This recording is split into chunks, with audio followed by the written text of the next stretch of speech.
IS കേസിൽ തൃശൂർ സ്വദേശി സഹീറിനെ ഈ മാസം 23 വരെ റിമാൻഡ് ചെയ്തിട്ടുണ്ട്. കൊച്ചി NIA കോടതിയുടേതാണ് നടപടി. ഒന്നാം പ്രതി ആഷിഫിനെ സഹായിച്ച കുറ്റത്തിനാണ് ഇയാളെ അറസ്റ്റ് ചെയ്തത്. ആഷിഫിനെ അടക്കം 4 പേരെ നേരത്തെ അറസ്റ്റ് ചെയ്തിരുന്നു.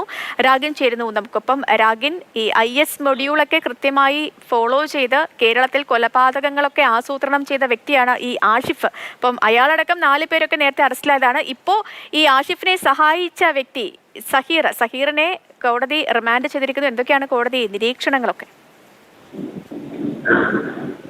ഇതിൽ പ്രത്യേകിച്ചും IS-ന്റെ ഫണ്ട് ശേഖരണത്തിന് വേണ്ടി കൊള്ളയും മറ്റ് കവർച്ചയും ഒക്കെ ആസൂത്രണം ചെയ്തു എന്ന കേസിലാണ് നേരത്തെ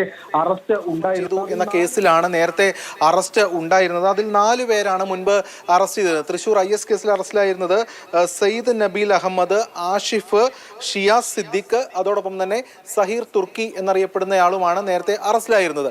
ഇപ്പോൾ 5ാമതൊരാൾ കൂടി അറസ്റ്റിലായിരിക്കുകയാണ്. ഇയാളുടെ പേരും സഹീറൻ തന്നെയാണ്. തൃശൂർ സ്വദേശിയാണ്. ഇതിൽ 1ാം പ്രതിയായിട്ടുള്ള ആഷിഫിനെ സഹായിച്ചു എന്ന കുറ്റത്തിനാണ് ഇപ്പോൾ അറസ്റ്റ് ഉണ്ടായിരിക്കുന്നത്.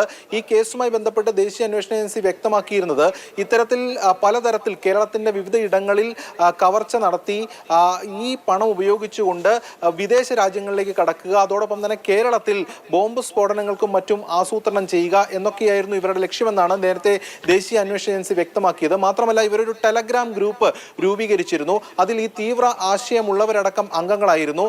IS-ൽ പോയ ഒരാളുടെ നിർദ്ദേശവും ഈ ഗ്രൂപ്പിന് ലഭിച്ചിരുന്നു തുടങ്ങിയ കാര്യങ്ങളും NIA കണ്ടെത്തിയിരുന്നു. ഈ കേസിലാണ് ഇപ്പോൾ സഹീർ എന്നയാളെ അറസ്റ്റ് ചെയ്തിരിക്കുന്നത്. അങ്ങനെ ആകെ അറസ്റ്റിലായ എണ്ണം 5 ആയിരിക്കുകയാണ് ഇപ്പോൾ ഈ കേസിൽ. ഇയാളെ ഇപ്പോൾ കോടതി റിമാൻഡ് ചെയ്തിട്ടുണ്ട്. ഇയാളെ പിന്നീട് കസ്റ്റഡിയിൽ വാങ്ങും. വിശദമായിട്ടുള്ള ചോദ്യം ചെയ്യൽ ഉൾപ്പെടെയുള്ള കാര്യങ്ങളും ഉണ്ടാകും. നേരത്തെ ഡിജിറ്റൽ എവിഡൻസ് അടക്കം NIA പരിശോധിച്ചതിൽ നിന്നാണ് ഇയാളുടെ അറസ്റ്റിലേക്ക് കാര്യങ്ങൾ എത്തിയിരിക്കുന്നത്.